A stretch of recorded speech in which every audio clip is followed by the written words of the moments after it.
Hello friends, చూడొచ్చు సముద్రం, అది అబుదాబిలో ఉన్నది బీచ్ ఏరియా అనమాట. ప్రజెంట్ అవుతుంది ఇక్కడ ఉన్నాను. కింద చూసారు కదా, నైట్ అయినప్పటికీ అంతా క్లబ్ అయిపోద్ది అనమాట. చాలామంది డబ్బున వాళ్ళు ఇక్కడ ఎంజాయ్ చేయడానికి వస్తారు.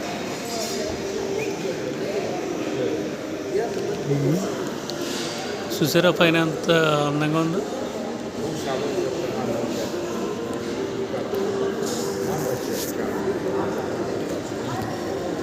ఈ హోటల్ ఏంటో మీకు చూపిస్తా పేరుతో సహా.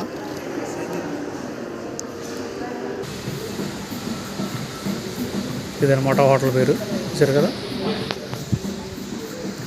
ఓకే ఫ్రెండ్స్, మీకు వీడియో నచ్చితే కనుక లైక్ చేయండి, షేర్ చేయండి, నాకు సపోర్ట్ చేయండి. నేను ఎక్కడికి వెళ్ళినా సరే మీకు మంచి మంచి లొకేషన్ చూపిస్తూ ఉంటాను. Okay, bye.